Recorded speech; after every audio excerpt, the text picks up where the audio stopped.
Good morning all of you once again. हम start कर रहे हैं लेसन 11 उसकी कॉपी पार्ट को। ठीक है, कॉपी पार्ट में हम सबसे पहला प्रश्न यहाँ करेंगे श्रुतलेख का। श्रुतलेख में हम लिखेंगे धरती, बांचा, जांचा, खजाना, इतिहास, अच्छा, गहराई, थोड़ा, पढ़ो, चांदी, पन्ना। श्रुति लेख में हम इतने शब्दों को लिखेंगे। आगे बढ़ते हैं हम सेकंड नंबर क्वेश्चन पे। सेकंड नंबर क्वेश्चन में हमें यहाँ पे लिखना है शब्दार्थ लिखिए।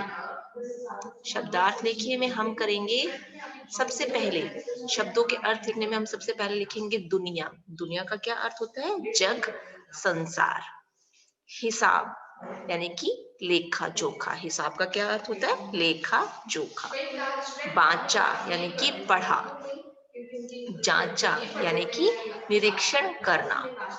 अनमोल यानी कि अमूल्य। खजाना संपत्ति का भंडार। इतिहास यानी कि अतीत की जानकारी। माई यानी कि माता। आगे बढ़ते हैं हम। आगे और हमें शब्दार्थ लिखने हैं जनाब। जनाब का अर्थ क्या होता है? श्रीमान या फिर आदर सूचक संबोधन। और अगला है हमारा पन्ना। पन्ना का क्या अर्थ होता है? कीमती पत्थर होता है जिसका नाम होता है पन्ना। ठीक है, बहुत सारे स्टोन्स आते हैं, बहुत सारे पत्थर आते हैं, तो उनके सबके अलग अलग नाम होते हैं, उसके कलर के हिसाब से, उसके गुणों के हिसाब से, है ना। अगला प्रश्न है सही वाक्य के आगे सही और गलत के आगे हमें गलत का निशान लगाना है, जो कि हमने बुक एक्सरसाइज में किया था ना।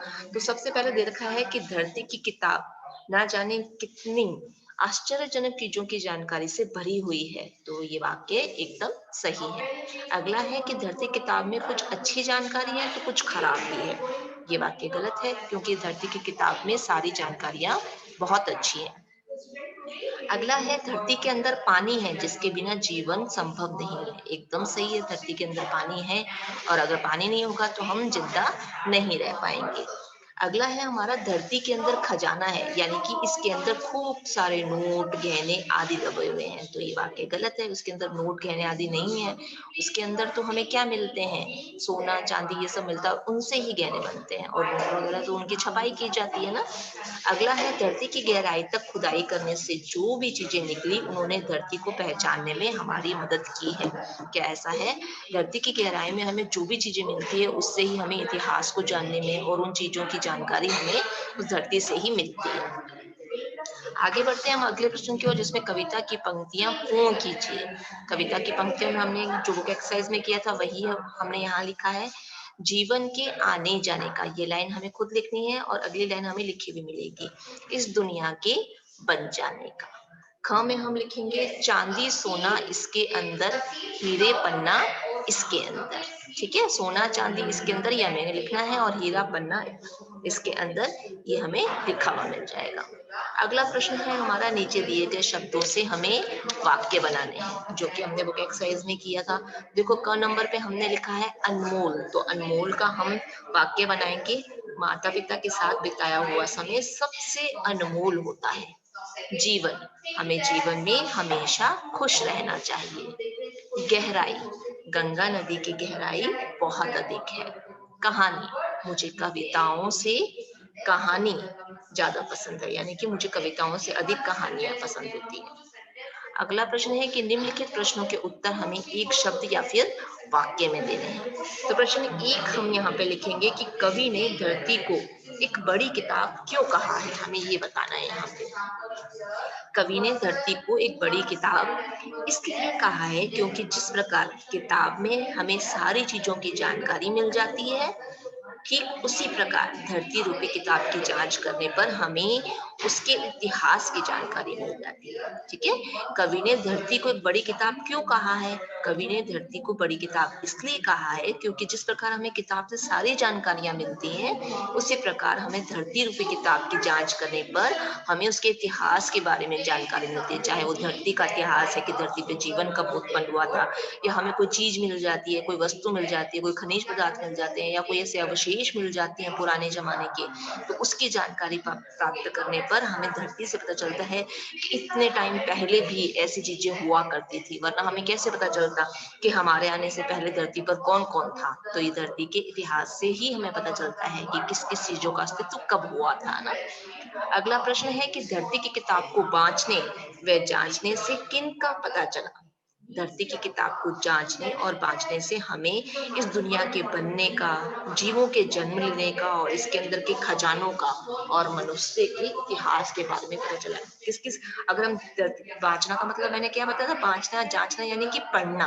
तो हमें क्या-क्या पता चलता है? धरती की किताब को बाँचने व जाँचने से हमें किनका पता चलता है?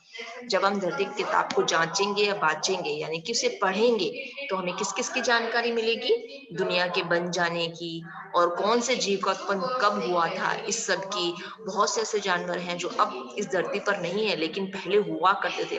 तो उन जीवों के बारे में भी हमें जानकारी मिलती है या फिर ये जीव कब आए थे इस धरती पर उसके बारे में भी पता चलता है। और इसके अंदर बहुत सारे खजाने हैं, उसका पता भी चलता है। और मनुष्य के इतिहास के बारे में मनुष्य के इतिहास के बारे में बहुत सारी ऐसी बातें हैं कि पहले ज़माने में इंसान कैसे रहता था, कैसे खाता था, उसके पास क्या-क्या चीज़ें थी और किस-किस चीज़ों का निर्माण कब-कब हुआ था। तो सबकी जानकारी हमें किससे मिलती है? धरती से ही मिलती है। अगला हमारा प्रश्न है यहाँ पे धरती के भीतर कौन-कौन सी चीज़ें छिपी हुई है, ये बताना है हमें। तो हमारी धरती के अंदर वैसे तो बहुत सारी चीज़ें हैं, लेकिन हमें एक शब्द और वाक्य में उत्तर देना है, तो हम यहाँ पे लिखेंगे हमारी धरती के अंदर सोना, चांदी, हीरे, पन्ना और अनेक पत्थर छिपे हुए हैं। ठीक है? अगला प्रश्न है हमारा निम्नलिखित प्रश्नों के उत्तर हमें 2-3 वाक्यों में देने हैं। तो 2-3 वाक्यों में देने हैं, तो थोड़ा-सा अपने आंसर को हम यहाँ पे बड़ा लिखेंगे ना। तो प्रश्न 1 है कि कवि ने इस कविता के द्वारा हमें क्या बताना चाहा है? क्या बताना चाह रहा है कविता के माध्यम से में? इस कविता के माध्यम से कवि ये बताना चाहता है कि ये धरती बहुत बड़ी है और इसके अंदर बहुत सारे खजाने भी छिपे हुए हैं। इसके द्वारा भी हम इसके बनने बिगड़ने का इतिहास और मानव जाति के इतिहास के बारे में जान सकते हैं। तो हमें कविता के माध्यम से क्या जानने को मिल रहा है कि धरती भी बहुत बड़ी और इसके अंदर खजाने भी बहुत सारे हैं।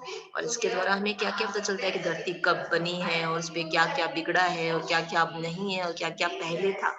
ये सब की हिस्ट्री, सबका इतिहास हमें किससे पता चलता है?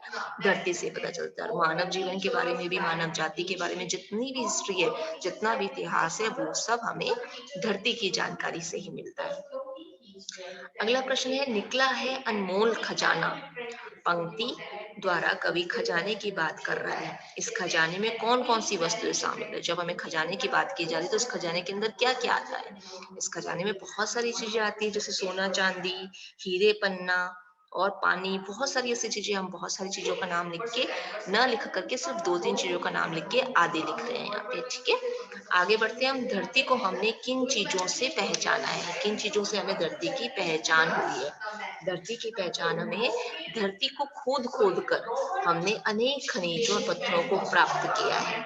उन सभी खनिजों के कारण ही हम अपनी धरती के बारे में जानकारी प्राप्त हुई है। कैसे प्राप्त हुई हमें? कि जब भी हमने धरती को खोदा है और खोद-खोद कर इसके अंदर हमें जितने भी खनिज पदार्थ और खनिजों और भी बहुत सारी चीज़ें जो भी हमें मिली है, तो उन सब के बारे में जब हम जानते हैं, तो हमें धरती की जानकारी मतलब बढ़ती चली जाती है। जब भी हमें कुछ मिलता है, जब हम उस पदार्थ के बारे में जानते हैं, तो हमें धरती की जानकारी बढ़ती जाती है कि ऐसा कुछ भी हुआ करता था पहले, है ना? अगला प्रश्न है कि इस कविता से आपने जो सीख ग्रहण की, उसे अपने शब्दों में बताना है आपको यहाँ पे कि हमें क्या सीख मिलती है इस कविता से। इस कविता से हमने ये सीख ग्रहण की है कि यह धरती बहुत विशाल है और इतनी विशाल यानी कि बहुत बड़ी है और इतनी विशाल है, इतनी बड़ी है धरती कि हमें सदा ही कुछ न कुछ प्रदान करती रहती है। हमें हमेशा सब कुछ देती है, हमसे बदले में कुछ नहीं चाहती। बदले में हमें क्या देना चाहिए कि हम क्या करें? धरती को साफ रखें, गंदगी ना फैलाएँ, है ना? हमें अपने में से इस धरती के प्रति भरपूर श्रद्धा और भाव रखनी चाहिए। अपनी श्रद्धा का भाव हम कैसे रख सकते हैं? अगर हम धरती की सफाई रखें, आस-पास में कचरा ना फैलाएँ, है ना? पेड़ों की कटाई कम से कम करें, तो क्या होगा? धरती माता खुश होगी ना। हम क्या करते हैं कि गंदगी आस-पास में इतनी ज़्यादा फैला देते हैं और इससे क्या होता है कि धरती माता को बिल्कुल अच्छा लगता है कि मेरे ऊपर मैं इनको सब कुछ दे रही हूँ, बदले में इनसे क्या चाह रही हूँ? तो भी ये क्या करते हैं, पेड़ों की कटाई करते हैं और धरती पर गंदगी फैलाते रहते हैं। तो ये सब हमें नहीं करना चाहिए ना। ये हो गया बच्चों हमारा कॉपी पाठ।